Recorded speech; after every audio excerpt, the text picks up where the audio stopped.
ہم نے ایک ہیلپ لائن نمبر ایشو کیا ہے، اس کا نمبر ہے 1334۔ اگر کسی شہری کو کسی جگہ پر مین ہول کور نہ ہونے کی کوئی اس کی شکایت ہے، وہ اس نمبر کے اوپر اپنی شکایت کو 24/7 درج کرا سکتا ہے۔ ARY نیوز کی بڑی خبر پر بڑا ایکشن۔ ARY نے کراچی میں کھلے مین ہولز کا معاملہ اٹھایا، BN مرتضی وہاب کو فوری ایکشن لینا پڑ گیا۔ کھلے مین ہول پر ڈھکن کے لیے 1334 ہیلپ لائن فعال۔ مرتضی وہاب نے پروگرام 11 آور میں ہیلپ لائن فعال کرنے کا وعدہ کیا تھا۔ میزبان وسیم بدامی کے ساتھ گفتگو میں بولے، جہاں مین ہول کھلا ہو وہاں 1334 پر کال کریں اور فوری حل پائیں۔ Karachi water and sewerage corporation شہریوں کا مسئلہ فوری حل کرے گی۔ UC چیئرمین اور بلدیاتی نمائندے بھی مین ہول کے ڈھکن لگا سکتے ہیں۔ میر کراچی نے شہریوں سے درخواست بھی کر دی، بلا وجہ ایپ پر کال نہ کریں۔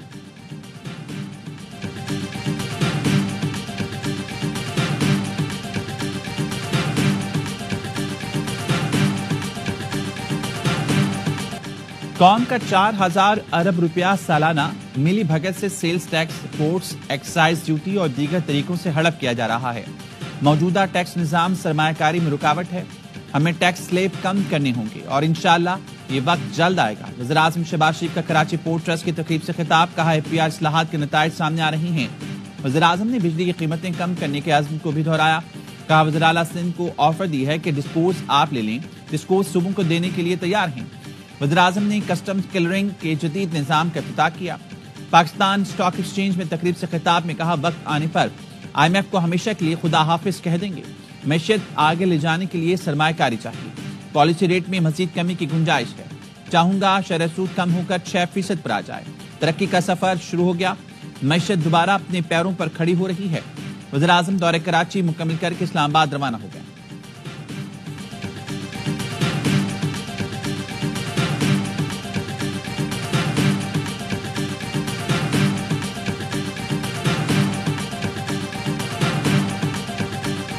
خان صاحب نے پرمیشن دی ہے، تو جو ہمارے 2 مطالبات ہیں، آلدو اس کی ان رائٹنگ دینے کی کوئی ضرورت نہیں، بل ہم نہیں چاہتے کہ اس کو جواز بنا کر کے ایسا کہ، لیکن خان صاحب نے کہا ہے کہ آپ بے شک ان رائٹنگ دے دیں، تو وہ ہم ان رائٹنگ دے دیں گے۔ بانی PTI کے مذاکرات جاری رکھنے کی ہدایت۔ بیرسٹر گوہر نے بتایا، بانی نے مطالبات تحریری طور پر حکومت کو دینے کی اجازت دے دی۔ آئندہ اجلاس میں مطالبات تحریری شکل میں دیں گے۔ صحافی نے پوچھا، علیمہ خانم نے کہا تھا گنڈاپور بانی کے ہاؤس اریسٹ کا پیغام لائے تھے۔ بیرسٹر گوہر نے کہا، مجھے کوئی پیغام آیا نہ علی امین گنڈاپور کو۔ جب مذاکرات ہوئے ہم اکٹھے تھے، کسی بھی موقع پر آفر کی طرف نہیں بڑھے۔ PTI رہنما اسد کیسر کہتے ہیں، حکومت وعدہ پورا کرے اور مذاکراتی کمیٹی کی بانی سے ملاقات کرائے۔ ابھی تک ملاقات نہ ہونے کی ذمہ دار حکومت کو سمجھتے ہیں۔ شبلی فراز نے کہا، اختیارات نہیں تو حکومت بتائے، ہم بے اختیار ہیں۔ مذاکرات ناکام ہوئے تو ذمہ دار حکومت ہوگی۔ عمر ایوب نے بانی PTI سے ملاقات کے لیے محفوظ نجی ماحول فراہم کرنے کا مطالبہ بھی کر دیا۔ کہا، بانی سے ملاقات میں کیمرے اور سننے والے آلات نصب ہوتے ہیں۔ بانی سے ایسی جگہ ملاقاتیں کرائیں جہاں نگرانی کا خوف نہ ہو، پرائیویسی ہو۔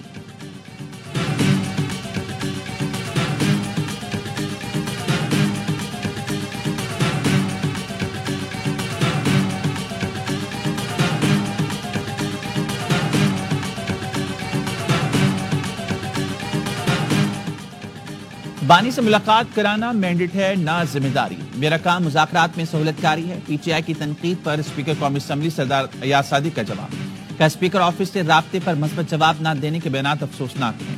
میرے دروازے سب کے لیے ہر وقت کھلے ہیں۔ اگر چاہتے ہیں کہ میں مذاکراتی عمل سے نکل جاؤں تو تجویز پر غور کے لیے تیار ہوں۔ بیرسٹر گوہر نے ایاز صادق کے بیان پر رد عمل میں کہا، کبھی نہیں چاہیں گے ایاز صادق خود کو مذاکراتی عمل سے الگ کریں۔ مذاکرات کی کامیابی کے لیے ایاز صادق ہی اہل ہیں۔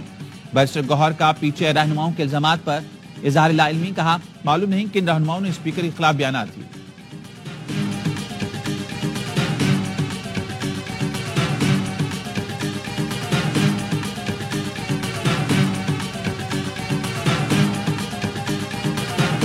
ان کی رہائی کے پریشر سے متعلق بات ہے، تو پریشر تو صرف ان کے زبانی کلامی بیانات کا ہی ہے، اس کے علاوہ تو کوئی پریشر نہیں ہے۔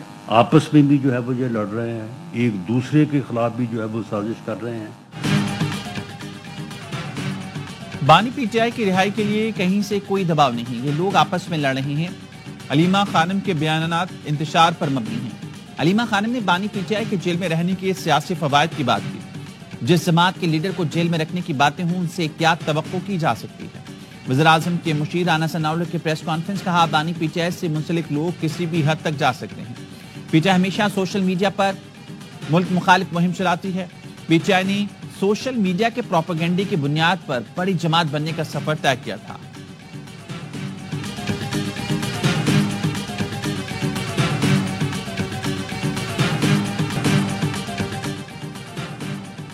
نو مئی جی ایچ کیو حملہ کیس انسداد دہشت گردی عدالت نے ایک اور ملزم شہید سکندر پر فرد جرم عائد کر دی۔ عدالت نے 13 جنوری کے بعد کیس کی سماعت روزانہ کی بنیاد پر کرنے کا حکم دیا۔ عدالت نے 13 جنوری کو استغاثہ کے گواہوں کے بیانات ریکارڈ کروانے کا حکم دیا۔ عدالت نے عثمان ڈار کی بیرون ملک جانے کی درخواست منظور کر لی۔ عثمان ڈار کو 13 جنوری سے 21 فروری تک بیرون ملک جانے کی اجازت دے دی۔ اے ٹی سی اسلام آباد نے وزیر اعلیٰ خیبر پختونخوا یمین گنڈاپور اور عمر تنویر بٹ کو اشتہاری قرار دے دیا۔ غیر حاضر ملزمان کی وارنٹ جاری۔ عدالت نے احکامات بانی پی ٹی آئی کی نااہلی پر احتجاج کیس میں جاری کیے۔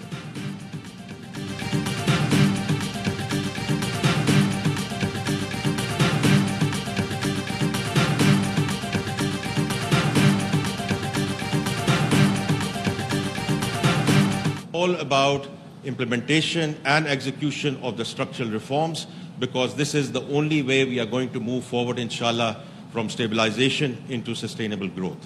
But at least in the last 9.5 months, we have moved from 300,000 investors to a base of 365,000.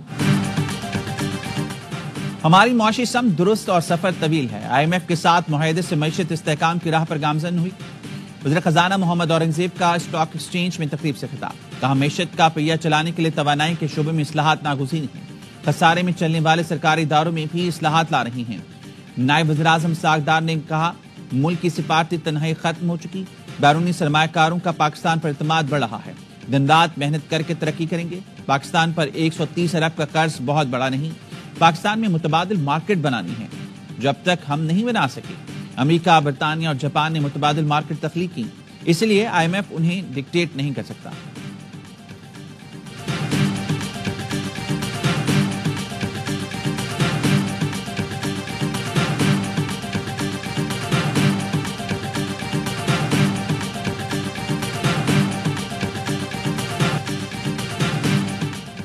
وزیراعظم شہباز شریف اور وفاقی کابینہ اراکین کی کراچی میں سینئر وزیر شرجیل میمن کی خیرآمد۔ شرجیل میمن کو پوتی کی مبارکباد دی۔ شرجیل میمن اور ان کے صاحبزادے راول شرجیل نے وزیراعظم کا استقبال کیا اور میزبانی کا موقع دینے پر شکریہ ادا کیا۔ وزیراعظم شہباز شریف نے دورہ کراچی میں گورنر سندھ کی گاڑی میں سفر کیا۔ وزیراعظم شہباز شریف کی موجودگی میں گاڑی گورنر سندھ نے ڈرائیو کی۔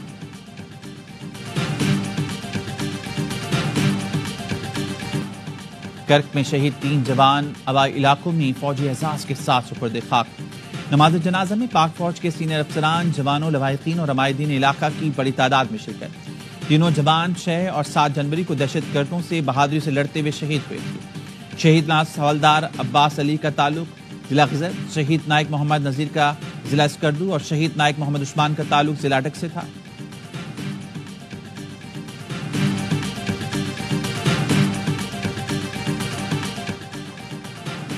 کراچی تا خیبر شدید سردی کی لہر، گلگت بلتستان اور خیبر پختونخوا سمیت بالائی علاقوں میں برف باری، یکپستہ ہواؤں نے سردی بڑھا دی۔ بلوچستان کے شمالی اضلاع میں بھی موسم شدید سرد، سوات کی وادی قلام میں درجہ حرارت -9، قلات استور میں -8، کوئٹہ زیارت -7، اسکردو، چترال اور ہنسا میں -4 ڈگری سینٹی گریڈ ریکارڈ کیا گیا۔ کراچی میں کم سے کم درجہ حرارت 8 ڈگری رہا۔